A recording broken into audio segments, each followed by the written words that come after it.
Samantha from JCMA Tutorials here, and today I'm going to show you a cute necklace using these faux rusted metal beads.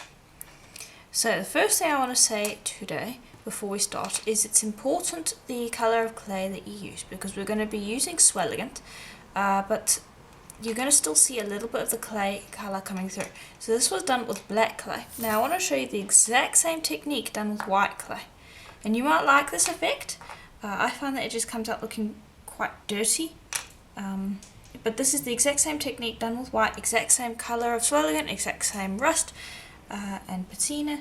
But you can see that a lot of the white comes through and it just comes across looking quite dirty. At least that's in my opinion. If you like it, then by all means go ahead and do it. But we're going to be using black today, and that is quite important.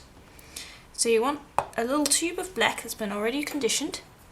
I'm going to be using an extruder. Any extruder will work. Okay, and I'm just going to take this in. Generally it's quicker just to quickly unwind it. Like this.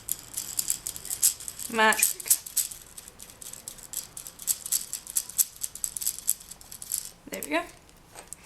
And we just attach that to one end and just screw that on. Like so. Then on the other end we're going to take a little disc with these really small holes. Smaller the better.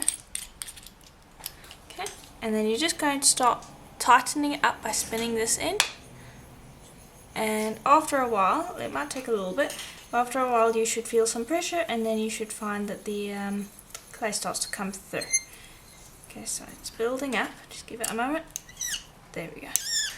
And then just continue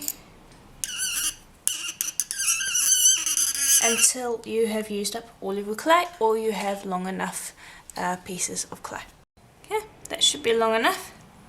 So now what we're going to do is we're just going to use our blade. Let me just bring that over. Just to cut that off. Then to get that remaining clay out, just undo this end here. Take off your little cap. Like so. And you can clean up that clay later on. And then just continue. I apologise for squeaking, but you just continue spinning this until your plug comes out, as you can see. Okay, so now we have our clay. So I'm just going to separate out, or just take this and lengthen it across my tile off to the side here where you can't see it and it's not in the way. I'm just going to bring over what we're going to be using next. Now I'm going to be using some cotton balls. You're going to need two smalls. The size that I'm going to be using is a size 20mm.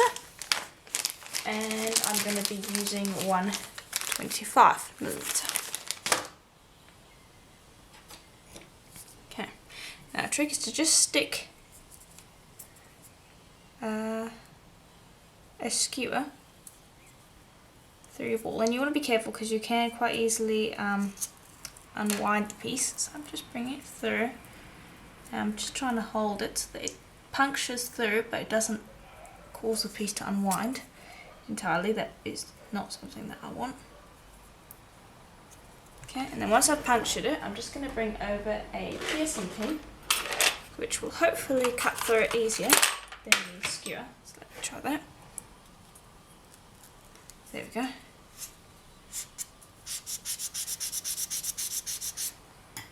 Okay, and then I'm going to try the skewer again, because I want my holes in my beads to all be the same size, so I'm going to be using a skewer for that. There we go, and you'll repeat with all of the others obviously. Okay, now you're going to take your clay, and now it's very thin. If you don't want any fingerprints or anything like that, then use some gloves, but in general the fingerprints aren't that much of an issue. And then I will twirl that around a few times, about twice, just to get it stuck on there well. Then come around the other side, twirl around twice or so,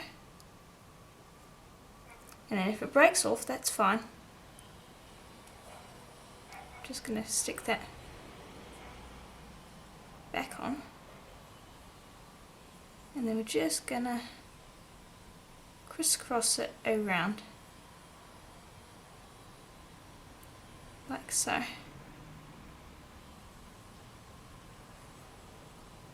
Until you get something that you find pretty. Okay, and if you find that it's giving you a bit of trouble, the larger the snakes, the easier it is, I find. But if it's giving you trouble, just take it and press down each time you make a connection.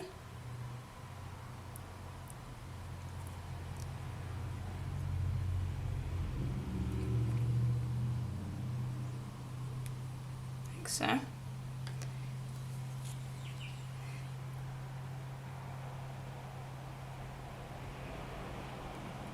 Then you might find that swapping it around a few times can help with issues. If you're having a lot of trouble getting things to work, try thicker snakes, but I find that the thinner they are, the more fine and interesting the finished pattern looks. It looks like metal towards the end. And just go around and pat down your pieces after a little while, because that will help it all stick together and stop moving so much. And then I just basically continue until I finish up that snake. Just pat that down again, and then I'll continue adding as many as I want until I end up with a really nice looking finished piece. Okay, and here is basically where I'm going to finish off. Now you can see here with this one, we went with snakes that are a lot larger. If you go for something that is larger, the thing that you will want to do then is you'll want to make sure that you have, let me find the word quickly. You'll want to make sure that the space between the snakes is larger, and you don't want to overlap them as many times as what I've done over here, where you see you have kind of a fine mesh effect. So it's completely up to you what effect you want, but I recommend that large snakes you leave fairly large holes and you don't overlap too much. Small ones you overlap quite a bit, and you'll end up with a nice result either way. Though the finer ones are definitely a little harder to work with, so if this is your first time using a hollow bead, I would recommend using larger snakes at first. So there's our first one. Pop that to the side, and then we're going to do the exact same thing with two smaller pieces. Now before I do that, I want to show you the next two designs. The first one is this little rosary bead, and the second one is this little twisted tube bead. Now again, depending on what you're going to be using in your project, if I generally decide with the hollow bead first. So if you go with thick snakes with the hollow bead, you'll use the exact same size snakes for your little tubes beads and your little rosary beads. So start with the hollow beads, decide what you like with that, and then use the exact same size snakes for whatever you're doing next. Okay. So now I'm just going to try and get another one off. There we go. Okay, and we're going to be working with the skewer again. Okay. Now we're going to work near the end because we want it to be easy to get off once we finish baking. Excuse me, my voice seems a little shaky tonight. Okay, and we're just going to twist that along. And that's probably about as long as I'm going to make it. Then we're going to twist back over, lots of overlaps. I'm not pulling on the clay strand too hard. Then once you reach the end, you start overlapping again. If you pull too hard, you'll find that it snaps a bit. And the snapping does happen more often with the thin snakes. So that's why I'm saying if this is your first time around, maybe go with a larger extruded piece. But then you'll just continue overlapping and twisting your skewer until you're happy. You can have as many gaps as you want. However, keep in mind the more times you overlap and the more clay you have sitting on top of each other, the stronger it will be. So if you're having trouble with snapping, use Kato clay. I'm using Primo clay. I find that it works alright. But if you're having trouble with snapping, I generally find that Kato clay is the strongest one to go with. Okay, then once you've finished, just gently squish that all down Don't press hard, you don't want to do that. You just want to press it down enough that it's all going to kind of sit together. You're going to get rid of any little spaces. And then I might take another little snake there. You can always attach new ones. Now I'll just go over one more time.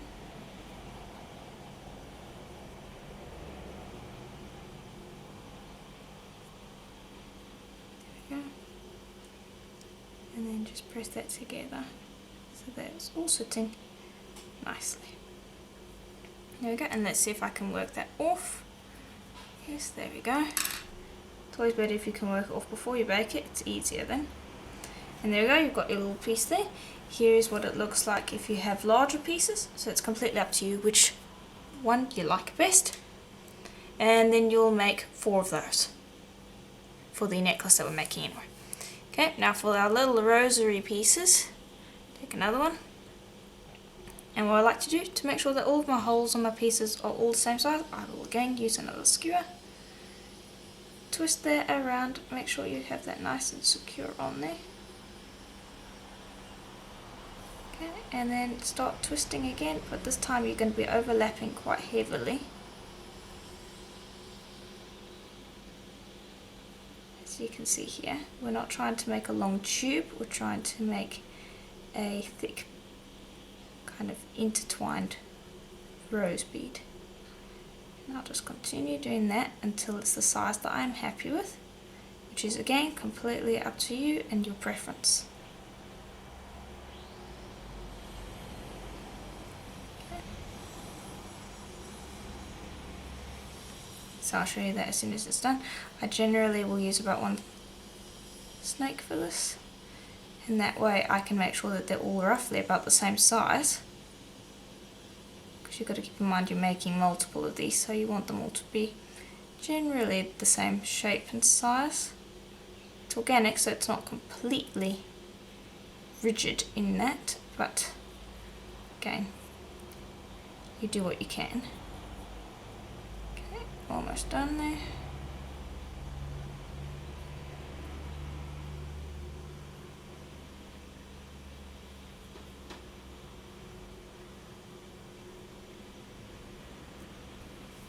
Snap, that's fine. Just add that on anyway. There we go. Then gently press along the sides. Don't press on the top, you almost pinch along the sides.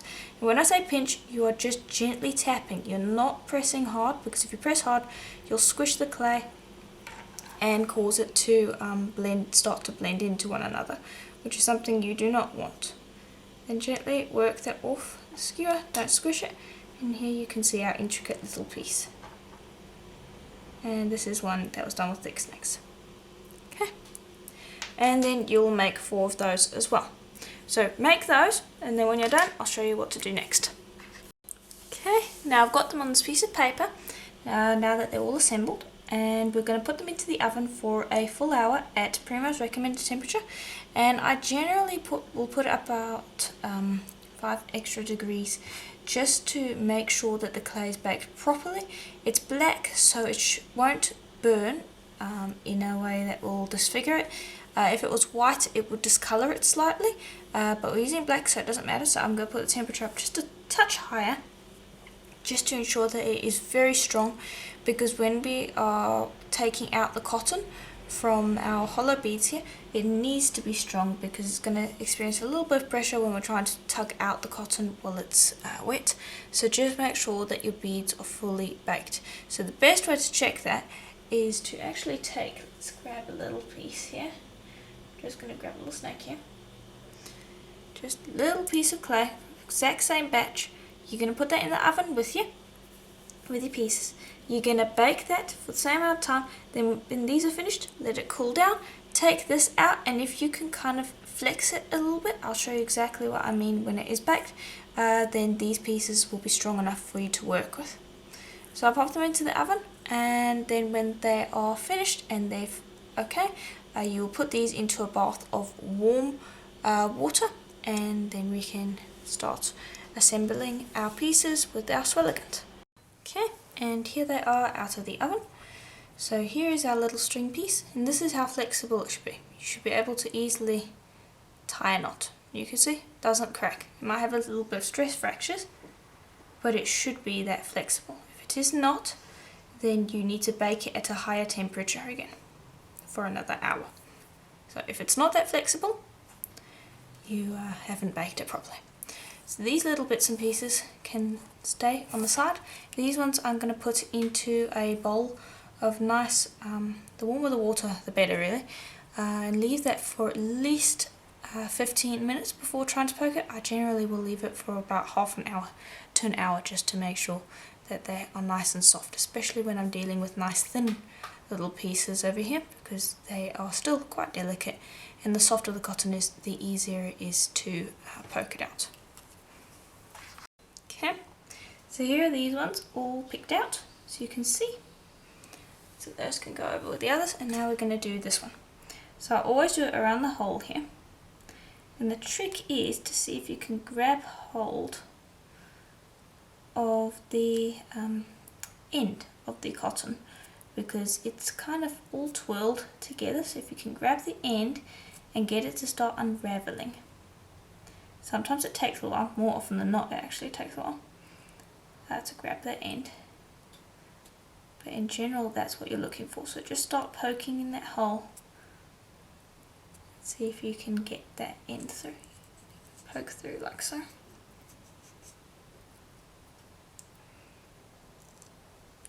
the longer it's in the water, the softer it is. So I'm just going to continue poking, and if I do manage to get the end, sometimes I don't, I'll show you. Let's see if this is it.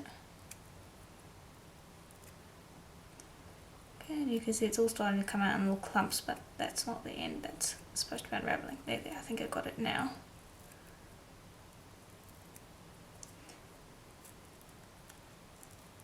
Okay, just give me one moment. I want you to see because it can be a little bit time consuming if you don't. There we go. And there you can see it just unravels. That's what you're aiming for.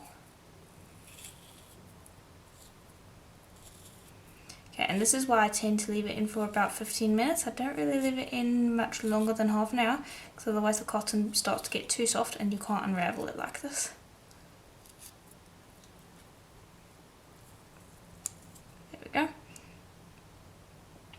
Just gently press that back together into shape. Now, because it's been in warm water, it's going to be a little soft, so you want to let that cool before doing anything to it. You also want to let it dry off. And then when that's done, then I'm going to show you how to coat this in Swelligant. Okay, so what we're going to be using for Swelligant today is we're going to be using copper, and always put on gloves, and the patina that we're using is Tiffany Green Rust.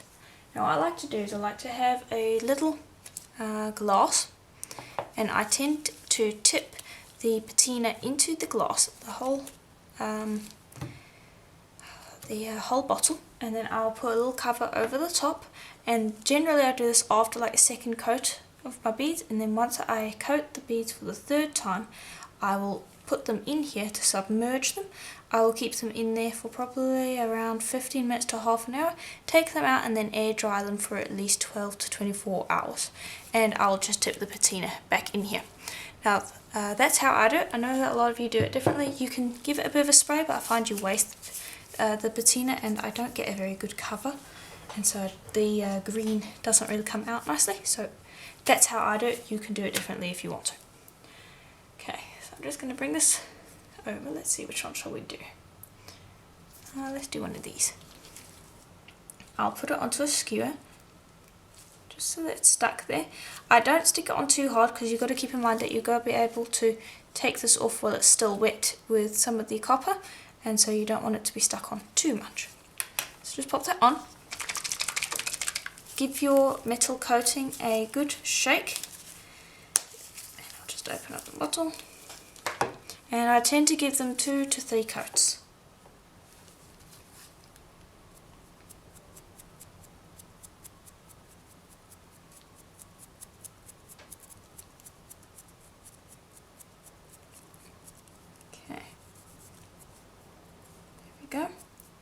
Then you will let that dry. Just prop that up somewhere. And then bring over another skewer and start with whatever is next. And then basically cover them each with 2 coats, and then on the 3rd coat, while the 3rd coat is still wet, you will put that into the glass of patina, let it sit there for about 15 minutes to half an hour, and then take it out and air dry. And you'll find after about 12 hours of air drying, it comes out with this really beautiful kind of turquoisey, I wouldn't say turquoisey, but just really nice light bluish green.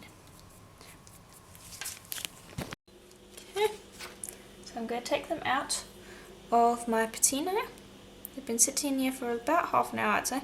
You can see here they've gone this really dark colour, and I'm busy using a skewer to get them out because I don't want to touch them. Okay, and I'm just going to let them sit on my tile for tonight, and then we will have a look at how they look in the morning. So you just grab all of them out like so. And now they might not look like much at the moment. This is why I wanted to show you this, because by the morning they should start to look really nice and green. So I wanted to show you how they look before that, because you can see they look quite dark and ugly. That's normal, so don't worry about that. That's what you're looking for. Okay, then you'll put them on the tile, and then I would recommend wetting something, maybe a cloth or a sponge with a little bit of your patina, and then laying that over the top for the night. I find that they patina better like that rather than just leaving them out to air dry, because they air dry too quickly, especially if it's hot. If it's cold and the patina doesn't evaporate too quickly, then it's not so bad, but especially if it's hot, you want to put some sort of a damp cloth over the top that has been wet with some of your patina. So I'll just do that quickly. Let me just show you. So I'll just grab that. I'm just going to dip that in, again not touching. Let that drain off a bit.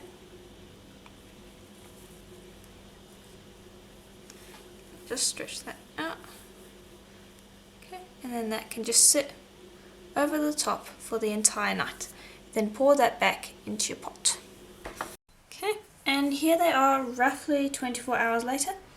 Now you can see that it is quite black. You can see a lot of the original clay's colour, which is why I said that black was quite important for this project. But you can see that there's lots of beautiful greens and blues going on these pieces. Excuse me, a bit of a tongue twister there. So they should be completely dry. If they're not dry yet, you want to put them in a nice sunny spot to let them completely dry. And as long as you don't rinse them under water or seal them, they will continue to react for as long as you allow them to. These ones I left for probably about a week before I sealed them initially. So yeah, you can leave them as long as you want. However, you can't wear them until you seal them, because the swelligant will rub off on your clothes. Now, quick note. This is black and this is also black, but you can see there's quite a strong colour difference. And the reason for that is sometimes it reacts a little bit differently. It really is, the swelligants are quite unpredictable. So if you're not happy with this colour, you have 2 options. The first option is, before you even start creating this project, if you want to guarantee a certain colour to look kind of like bronze, then you want to start out with kind of a metallic brown colour rather than a black colour like we did.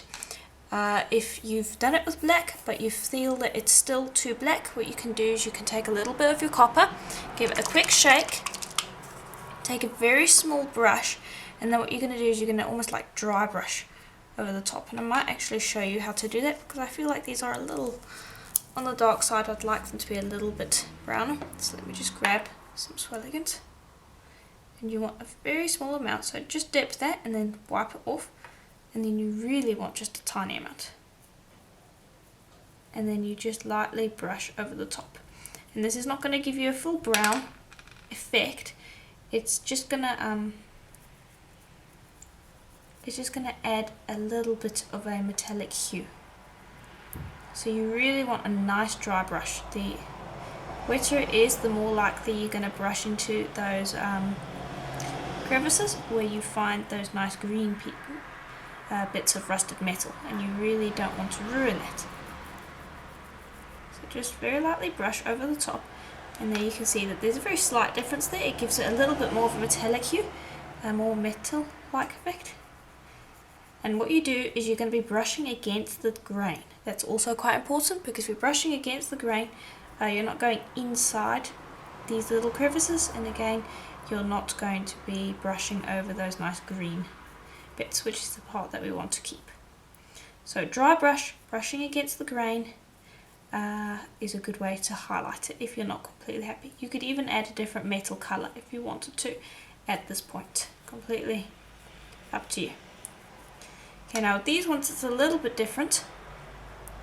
These ones you want to be even more careful with, because they don't exactly have a grain. So you're just going to very lightly brush over the surface. I don't want you to brush fully over the surface. Some areas you're going to leave black, some areas you're going to get the brown on it. The brown needs to be a very small accent in the background. So I'll continue doing that with all of them.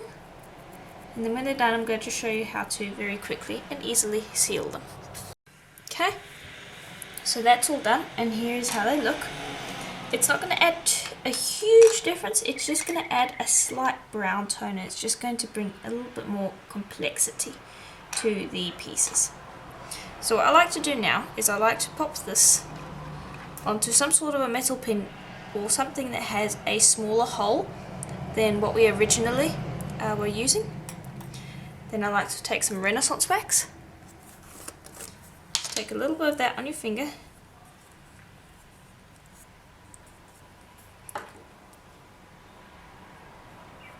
And just brush that over the surface, like so. You do not need a huge amount. This is my preferred finish.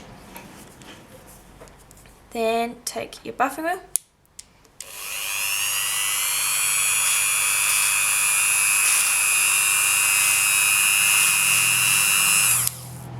Go, and that's all you should need to do. Just go gently buff it in, and it's going to make the raised areas shiny, whereas the other areas are going to be darker. So hopefully you can see that on the camera, not sure if you can. And you're going to do that with all of them. Okay, and here they all are. So now we're going to get onto stringing, which will be fun. So grab a piece of hemp, that's my choice of cord anyway. I'm going to take a cord end. I want to string our hemp through that cord end, and that can be a little tricky because it's a little bit fiddly. You should be able to do that. Yeah. Then just grip that closed, and it should stick on if you've done it properly. Okay, so let's try that again. Crimp. And crimp. And I'll just give that a double squish, and that should hold. Yep. Okay. Then I'm going to grab my clasp, which is a little magnetic clasp. Pass that over.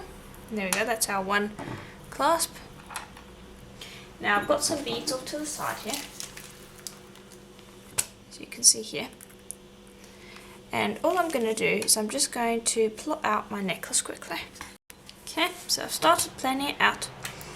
So we're going to start on the first end, and I'm using these bone beads, and I will try to link to them in the description below this video if you would like to buy them. But again, wooden beads, bone beads, shell beads, other metal beads, you can use basically anything you want to make your piece, and it really depends on the colour and the style of the metal netting beads that you have made. So really have fun.